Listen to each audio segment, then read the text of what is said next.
This is Platform Media International. I'm yours sincerely, Joe Ehizede, presenting.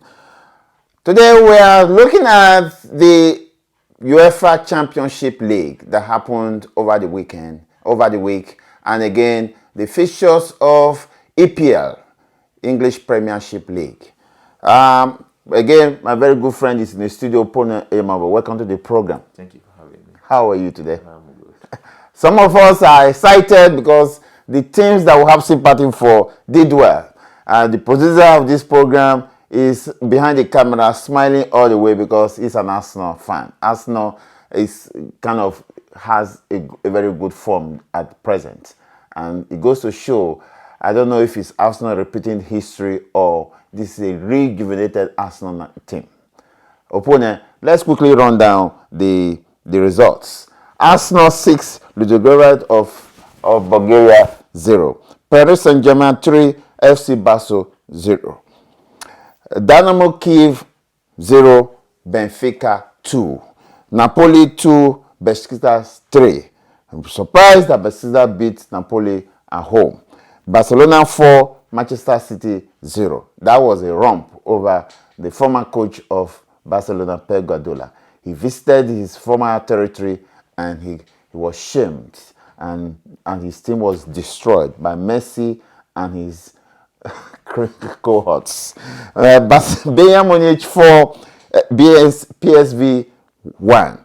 Rostov 0, Atletico Madrid 1. Atletico Madrid is a team that starts slowly and gradually they peak, and they are gradually picking their points. They are not as very they're not extravagant or scoring all the goals, but just pick your point and go home, and that's what matters to them at this point.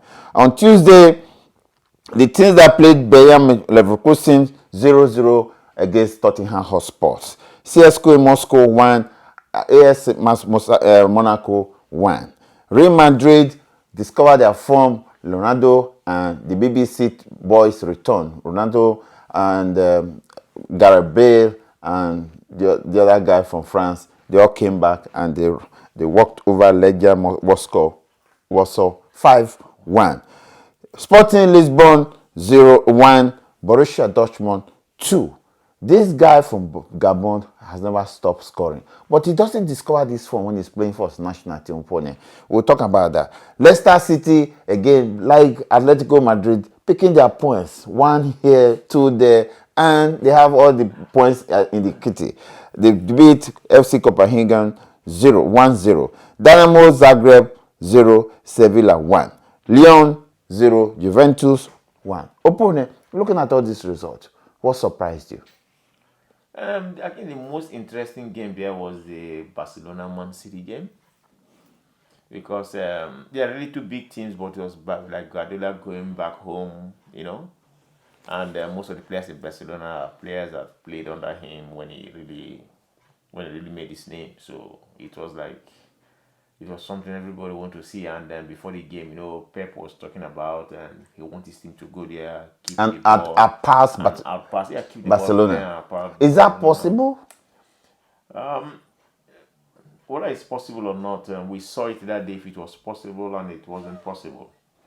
So I don't think it was a bad game, but my problem with Man City, I've said it from the beginning and I will say it again.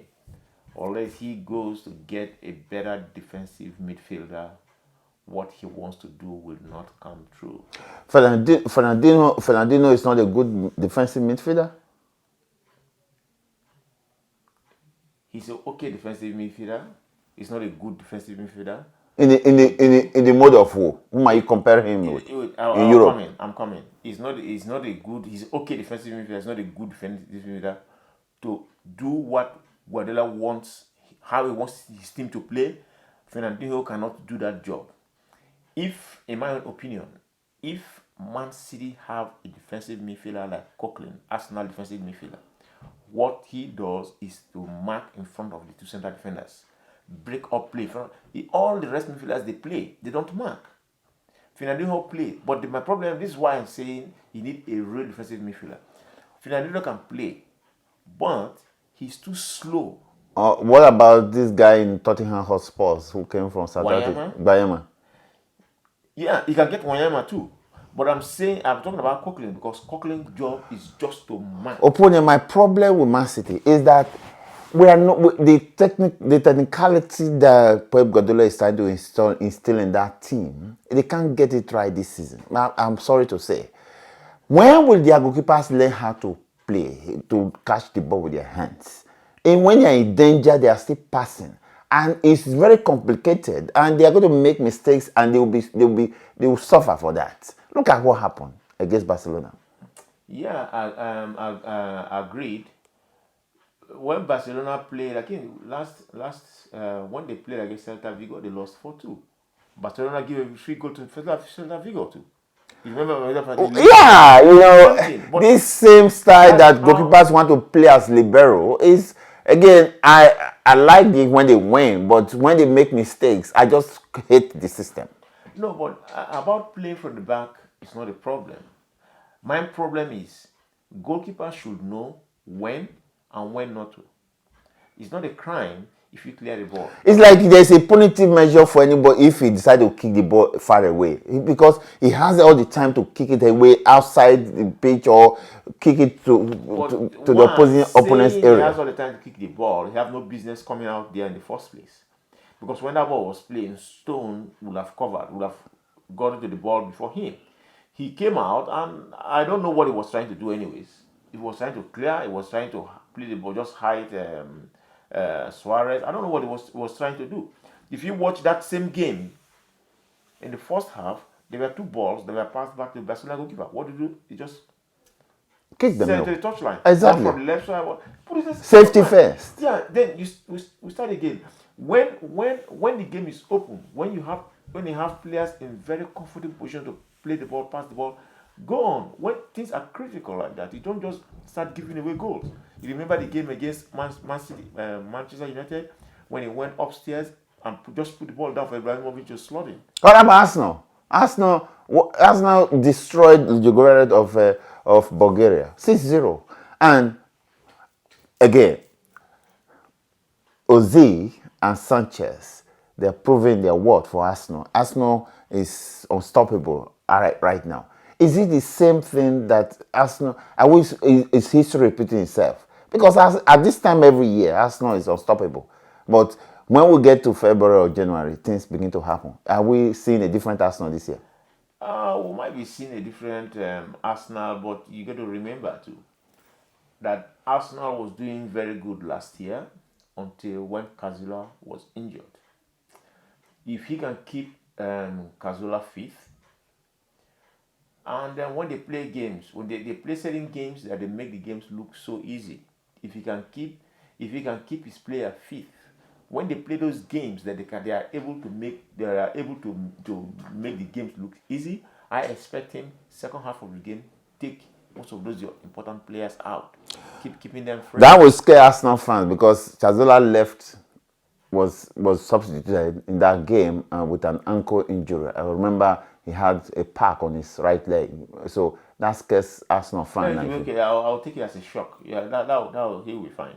Okay, Bayern Munich 4-1 against PSG Eindhoven. So they are leading in that group. Atletico Madrid again beat Rostov away 1-0.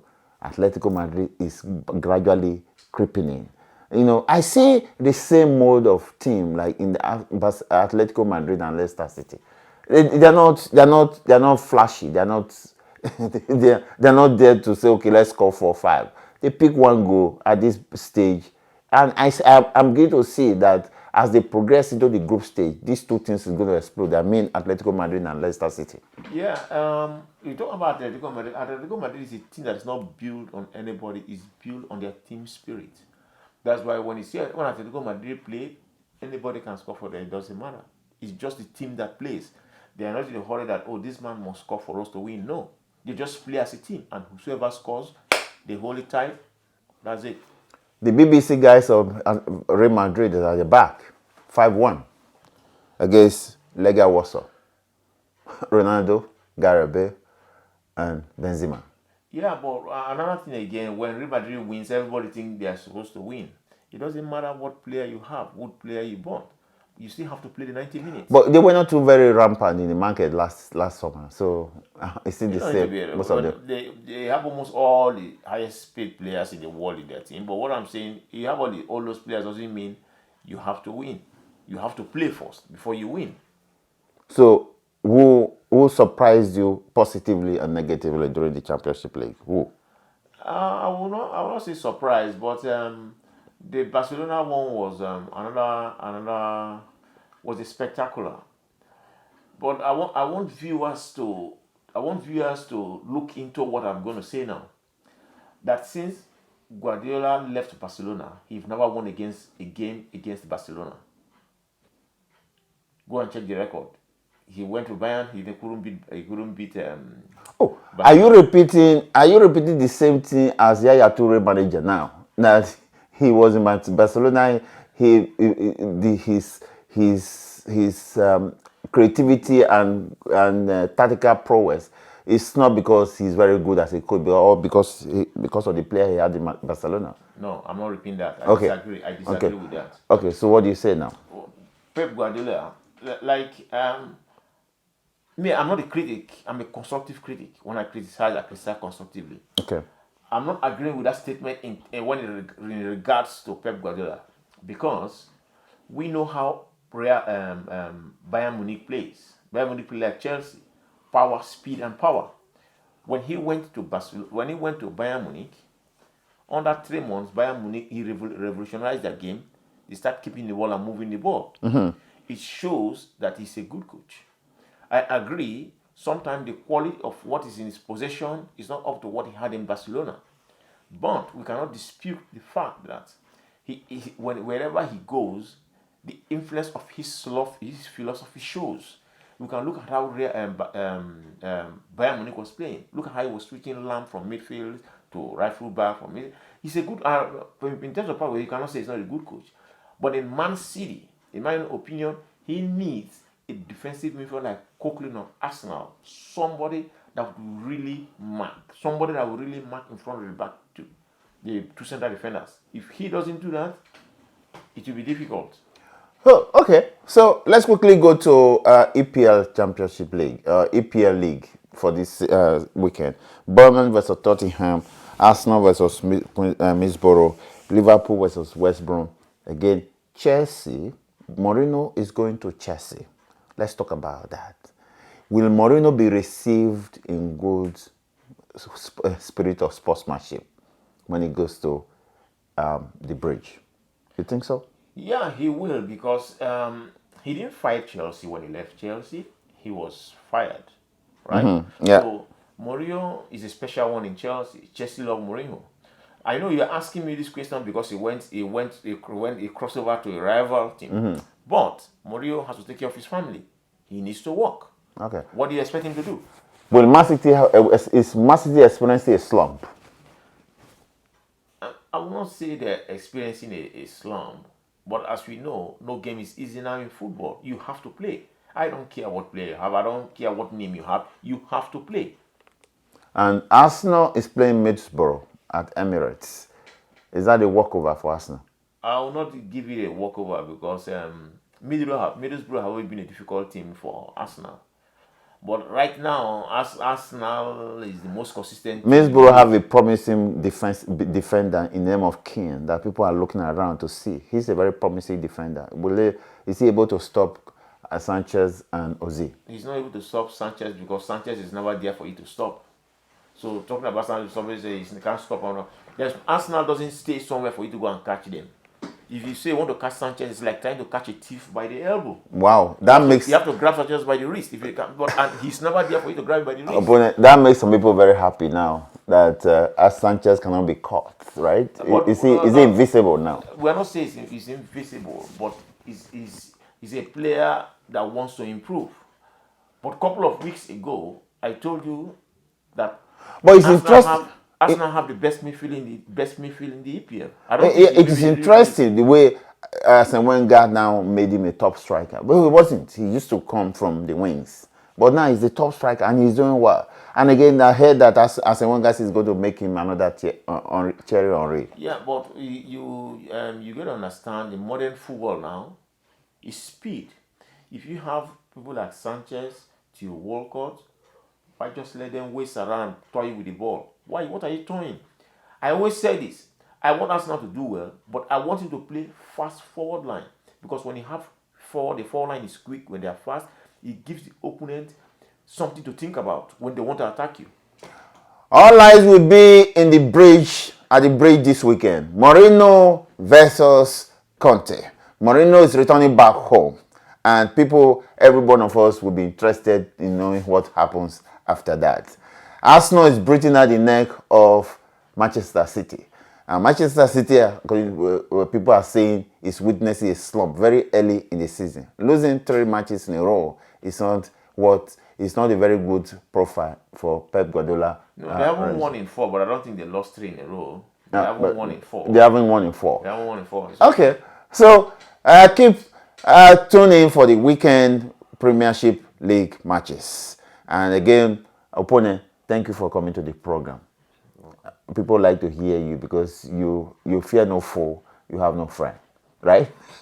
Welcome. Like I always tell you, I'm not a critic. I'm a consultant. A consulting one, all right. I always say it. Yes, Put better. I'm surprised that you are mentioning Coquelin as a very good defensive midfielder. Again, you wouldn't even say this last year, so that means you are very objective. I won't say this. I look at different teams and what they need in their teams. Yeah. The way Man City plays now, they need somebody that can just do do that dirty job for them. Okay. Thank you very much, viewers. Clicking on the subscription tab. Meet us on Facebook and Twitter. I'm yours sincerely, Joe Ehizode, signing off on PMI Sports. Have a good night.